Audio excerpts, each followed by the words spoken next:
London insiders are now describing Prince William's so-called Iron Wall as a deliberate strategy of starving the Sussexes of relevance until they simply fade from the global map. $59 million. That is the sum King Charles is said to have flatly refused to hand Prince Harry. The message from the crown, according to palace circles, is brutally simple. The treasury is shut and royalty is not a cash machine for those who treat loyalty like merchandise. For critics of Meghan Markle, the moment she appeared to edge center bail chair Sophie Chandarker aside to dominate the polo trophy presentation was not merely another awkward PR stumble. They say it was the final straw. In London, Prince William was reportedly left shaking his head at what he saw as yet another desperate grab for attention by his sister-in-law. No public statement, no dramatic rebuke, just silence. But in royal terms, that silence was loud enough to signal something unmistakable. Meghan, they say, is now viewed inside the institution as a toxic outsider. And the timing could hardly have been more striking. Just as Meghan was drawing criticism over the now infamous polo clip, Jeremy Zimmer, the powerful chief executive of United Talent Agency, delivered what many in Hollywood viewed as a career-defining blow. In an industry built on euphemism, vague praise, and carefully staged ambiguity, Zimmer did something almost unheard of. After the collapse of the reported $20 million Spotify arrangement in late 2023, he did not hide behind a bland statement about creative differences. Instead, he openly questioned Meghan's talent, saying she was not actually a strong audio talent or necessarily much of a talent at all, and reminding the industry that fame alone does not equal ability. In Hollywood, where people usually say, let's meet when they mean absolutely not, Zimmer's public dismissal landed like a professional death sentence. It told studios, streamers, and luxury brands alike that the Sussexes were no longer prized assets. They were becoming a risk. The rift widened when Meghan, in what many read as an urgent attempt to rescue her standing, signed with WME, William Morris Endeavor, the long-standing rival to Zimmer's UTA. That move was not interpreted as a routine agency switch. It was treated as a declaration of war between two of Hollywood's most powerful camps, with Meghan placed at the center of a struggle driven as much by ego and optics as by business. By March 2026, supporters of the Iron Wall theory argued that Zimmer's assessment was no longer just talk. It was being reflected in hard numbers. The British monarchy and the entertainment industry, two worlds that almost never move in tandem, seem to have arrived at the same quiet conclusion. The strategy, critics say, was devastatingly effective. Starve the content. For 5 years, the Sussex brand's real currency was not jam, podcast, documentaries, or lifestyle advice. It was royal access. Netflix and Spotify did not buy into Harry and Meghan because they were master builders of original entertainment. They bought proximity to Windsor. They bought secrets, grievance, intimacy, and the suggestion that the curtain could keep being pulled back on the House of Windsor. But Prince William's increasingly disciplined refusal to engage is said to have cut off that supply at the source. Royal events are now managed with near military caution. Harry, according to reports, can no longer speak to his brother outside legal channels. That leaves the couple with nothing fresh to monetize. And without new royal material, Meghan has been pushed into the lifestyle lane, a pivot that critics say has been disastrous, especially in the troubled launch of As Ever. The financial effect of that vacuum became harder to deny in early 2026. Reports attributed to Bloomberg and the Wall Street Journal indicated that the original 2020 Netflix mega deal, widely reported at around $100 million, had effectively been reduced to a first-look arrangement. In Hollywood language, that is a polite downgrade with a brutal meaning. We'll listen to ideas, but there is no guaranteed check unless you deliver something that works. Netflix's retreat, observers say, was backed by clear performance data. Meghan's lifestyle series with Love, Meghan, promoted as an aspirational Martha Stewart-style reinvention, failed badly. According to figures repeatedly cited in entertainment coverage, it did not crack the platform's top 300 in its first season, and by the first half of 2025, it had sunk to 436th place across all titles. For Netflix chief Ted Sarandos, once viewed as one of the Sussex's strongest defenders, that kind of underperformance became impossible to ignore. Insiders in Los Angeles claimed he had quietly disengaged from the brand's trajectory, a symbolic step mirroring the broader shift across the industry. Perhaps even more damaging were the now circulating reports of the so-called ghost warehouses. While Meghan's team marketed as ever as an artisanal extension of her Montecito image, complete with soft, focused garden aesthetics and lovingly curated domestic branding, critics, including Tom Bauer and various industry voices, have described a much harsher reality. Rather than a handcrafted operation rooted in her California lifestyle, products were allegedly traced back to industrial bottling facilities in Ohio and Illinois. The contrast between the Duchess in the garden imagery and the reality of commercial-scale assembly lines became for critics the perfect symbol of what they call Sussex fakery. By some estimates, more than $10 million worth of unsold inventory, from wickless candles to watery strawberry jam, has been sitting in a Netflix-linked warehouse in Los Angeles. The streamer, having reportedly taken an equity position in the brand, is now said to be exploring how to offload that stock without further embarrassing itself. For detractors, the game is over. The word grifters, first popularized by Spotify's Bill Simmons, has become attached to Meghan with extraordinary force. Then there is the pressure of the balance sheet. The reported $2.5 million RQL deficit layered on top of annual security costs, widely estimated at around $2 million, has fed the narrative that Harry's recent efforts to reopen channels with King Charles are not merely emotional, but financial. If the polo field in Florida became the stage for Meghan's social humiliation, then the spreadsheets and tax documents of California have become the evidence for what critics call the Sussex's fiscal winter. By March 2026, the promise of financial independence, which formed the rhetorical heart of their 2020 royal exit, was colliding with a much colder reality. Their life as a globally branded power couple appears on this reading to be an expensive machine consuming money faster than their reduced commercial appeal can replace it.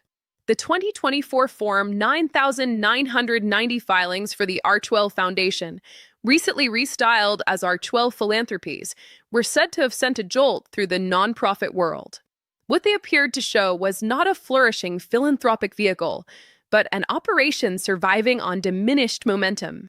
In 2021, the foundation reportedly drew more than $13 million. By 2024, that number had fallen to roughly $2.1 million. Most strikingly, around $2 million of that total allegedly came from a single anonymous donor, suggesting to critics that broad public support had effectively disappeared. Spending, however, remained heavy.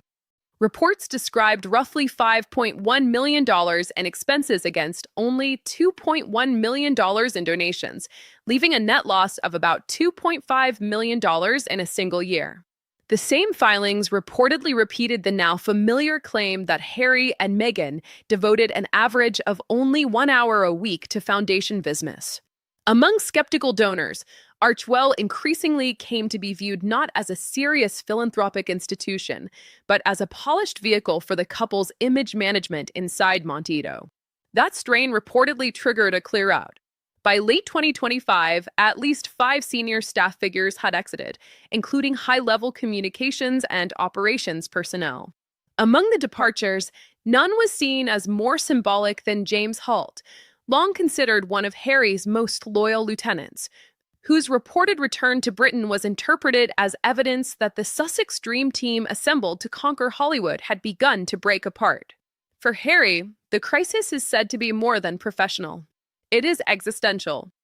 Maintaining the image of an exiled prince in California, complete with staff, security, prestige, travel, and a sprawling estate, carries a price tag that would challenge even top-tier celebrities. Biographer Tom Bauer and other commentators have placed the couple's annual burn rate somewhere between $3 million and $4 million. That estimate includes the security burden that intensified after Harry lost his legal fight over UK taxpayer-funded protection, including another major setback in May 2025. To maintain round-the-clock private protection for Meghan and the children in the United States, Harry is said to be paying somewhere between $1.5 million and $2 million per year. Their $14.7 million Riven Rock estate comes with mortgage obligations, taxes, and a household payroll involving nannies, housekeepers, and ground staff that has been estimated at roughly $1 million annually. Add to that the cost of Harry's lawsuits against the Home Office and tabloid publishers, said to have drained another $1.5 million to $2 million from his personal reserves. And the picture becomes starker. By early 2026, the inheritance once viewed as his ultimate cushion. The money left by Princess Diana and the Queen Mother was no longer being described as a safety net. It was being described as a shrinking resource. With Spotify gone and Netflix reduced to a far more conditional arrangement, talk of a liquidity squeeze intensified. That financial pressure, many believe, is the real engine behind Harry's increasingly urgent gestures toward London.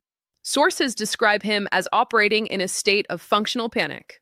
He understands, they say, that once Prince William becomes king, a moment that to some observers feels closer by the month, any remaining route back to royal funding, royal relevance, or the practical prestige of the Sussex title may be sealed off for good. Reconciliation in that reading is no longer about healing. It is about survival.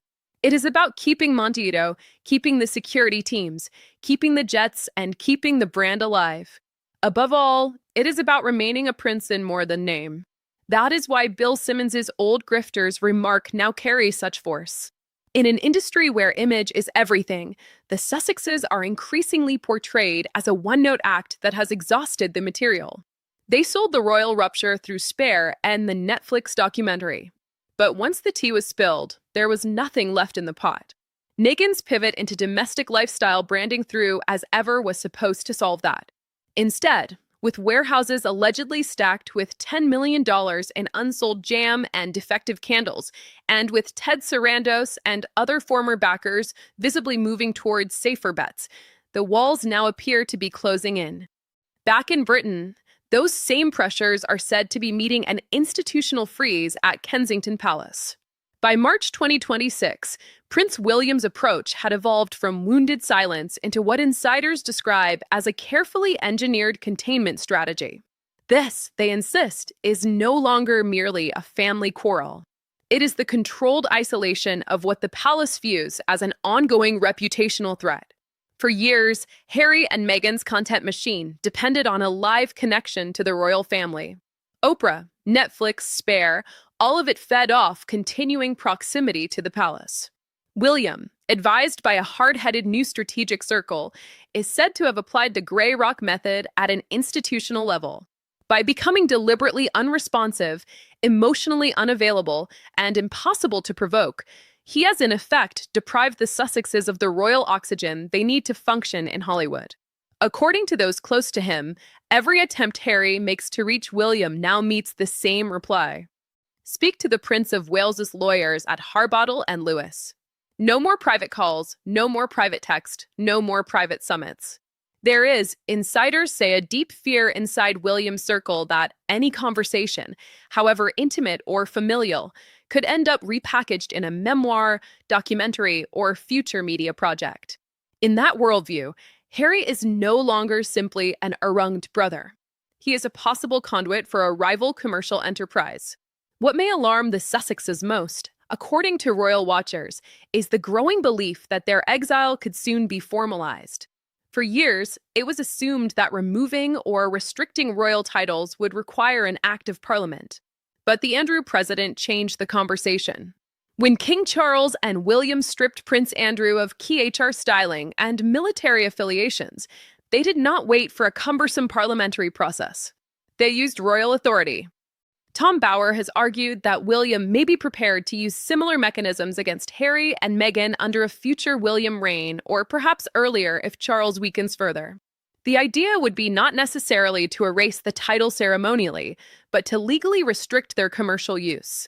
In royal circles, the argument is that the 2020 exit agreement made clear the Sussexes were not to profit from the royal brand.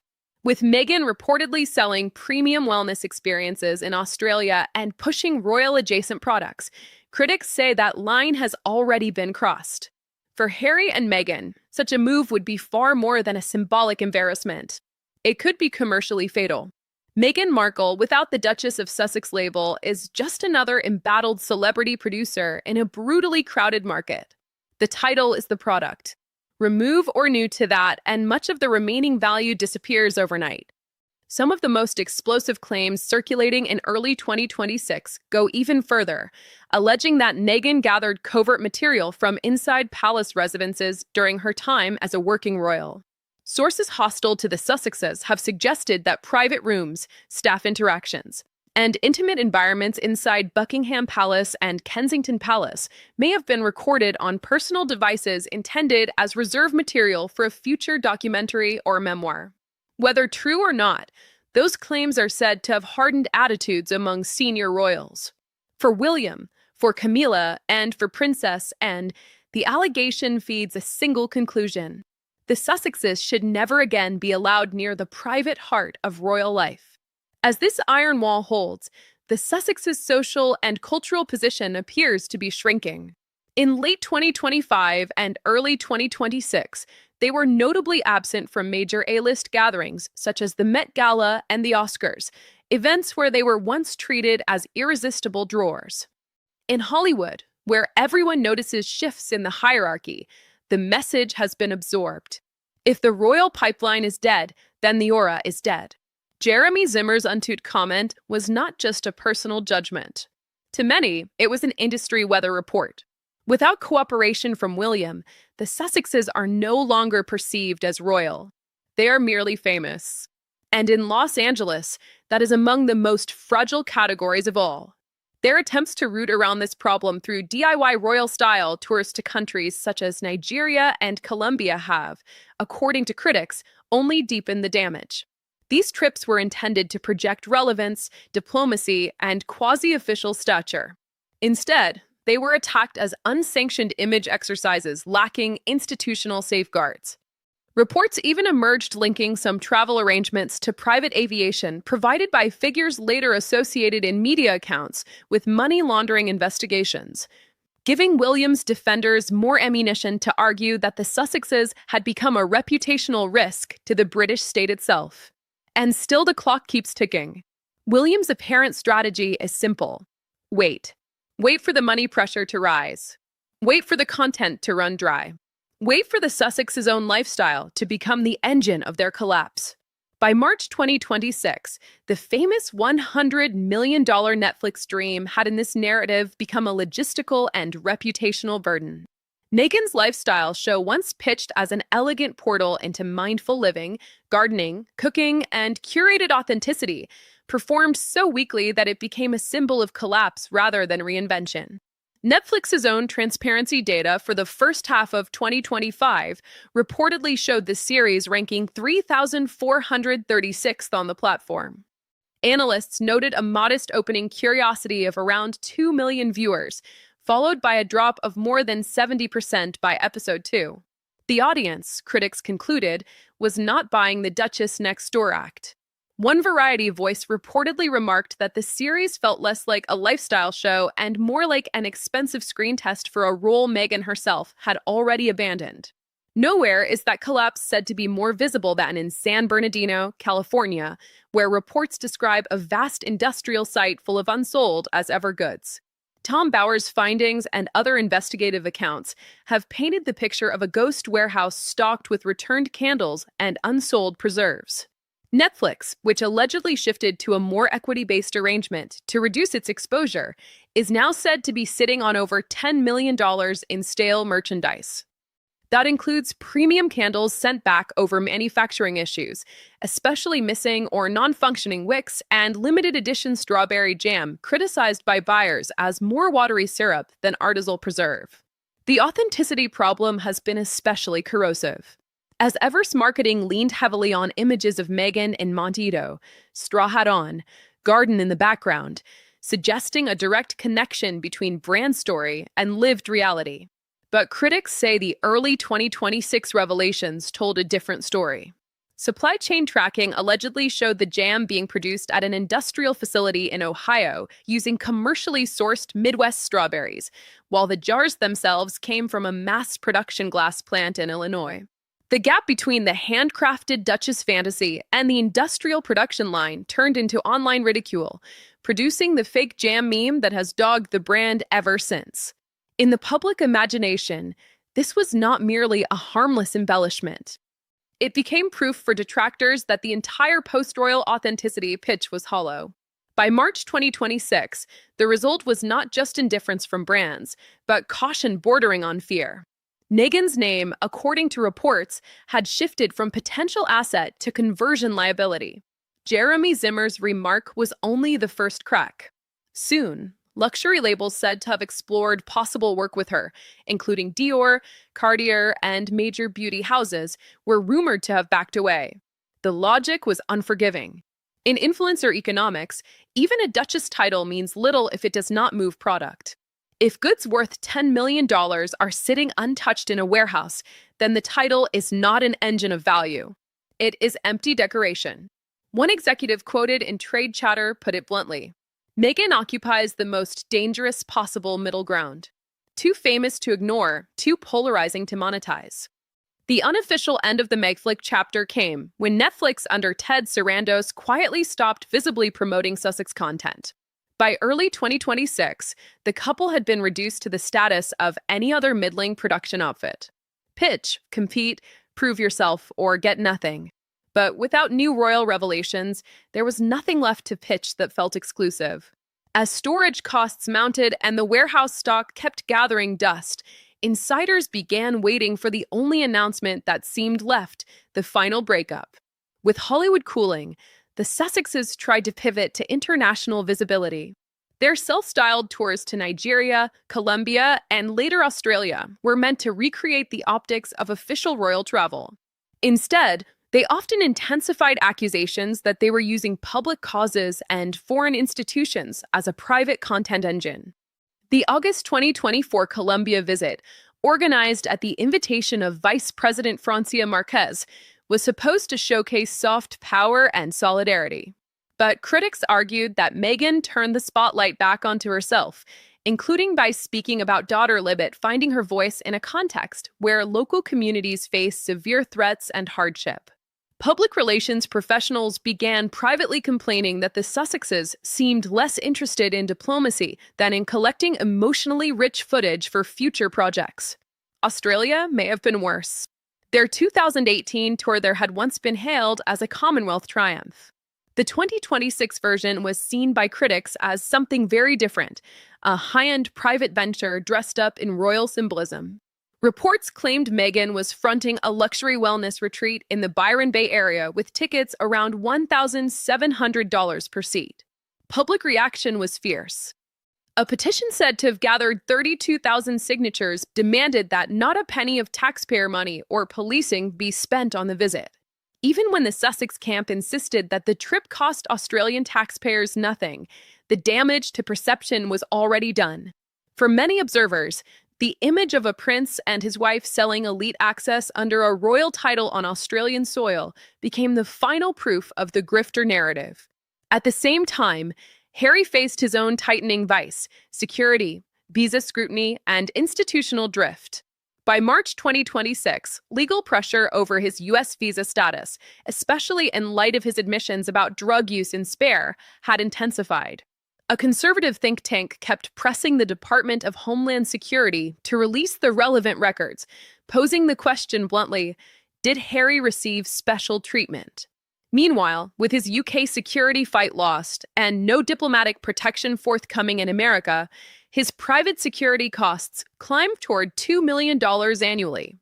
Insiders described him as increasingly anxious, even trapped, funding a private army for a family growing ever more isolated from the very institution that once gave them their protective value.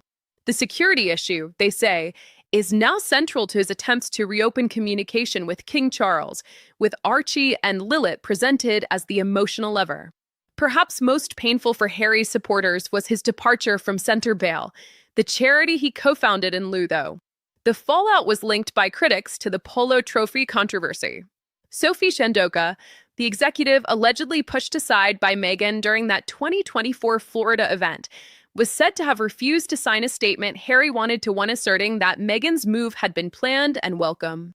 When Shandoka refused, Harry reportedly cut ties with the organization. To many in the charitable world, that looked like an unforgivable choice, abandoning a years-long commitment to African children in order to protect a Netflix-friendly image. And so, the pattern, critics argue, keeps repeating. From Ohio bottling facilities to Australian wellness retreats, from stalled charitable credibility to frozen palace channels, the same verdict echoes: high cost, low value. By the time the Sussexes return to Montego from each bruising public setback, they seem more trapped than before. Britain is blocked by William's iron wall. Hollywood has cooled without fresh royal access. They are in the harshest telling, both geographically anchored and culturally unmet. As March 2026 draws toward its close, the saga appears to be entering its endgame. What began as a supposedly liberating departure from the machinery of monarchy has, in the eyes of critics, become a multi-front battle for solvency, relevance, and control. The most consequential development may be the quiet emergence of what some are calling the William Doctrine. The old assumption was that removing royal privileges or limiting titles required a dramatic parliamentary struggle. But Andrew's fate demonstrated that the sovereign's tools are more flexible than many believed. Kensington Palace insiders claim William has already sought constitutional advice on draft letters patent that could be activated either when he becomes king or even sooner if Charles's condition worsens. The goal would not necessarily be theatrical stripping. It would be practical nullification, preventing the commercial use of royal styling. That could mean that Duchess of Sussex ceases to function as a monetizable identity, whether on jam labels, production credits, retreats, or lifestyle launches. More controversially still, the rumored doctrine is said to contemplate limits on the continued styling of Prince and Princess for Archie and lead unless they are raised within the institutional doorbit of the monarchy in the UK. Supporters of William see this as preventing the rise of a rival California-based royal court. Critics would call it ruthless, but everyone agrees it would be transformative. Against that backdrop, Meghan is said to be preparing her ultimate weapon, a memoir. If Harry's spare was a backward-looking grievance ledger, Meghan's book is widely expected to target the present. Sources claim it may recount private conversations with Queen Elizabeth II, William, and Catherine, exchanges that by their nature would be hard to verify or rebut. Tom Bower has argued that Meghan may have been documenting palace life from the beginning through notes, journals, and possibly recordings as an insurance policy. In that interpretation, the memoir is not simply revenge. It is a financial necessity, the clearest path to the estimated $20 million to $30 million that would be needed to maintain the Montego life for another 5 years. But even that route may offer only a temporary reprieve. In Hollywood, tell-all content can produce a splashy check, but it rarely creates a durable future. Once the revelations are exhausted, the market moves on. That is the paradox now hanging over the Sussexes. They are no longer royal enough for Hollywood and no longer Hollywood enough for the royals. A silent consensus has formed, or so their critics believe, between the two elite worlds that once gave them their power. By refusing to react, the monarchy has made them harder to sell.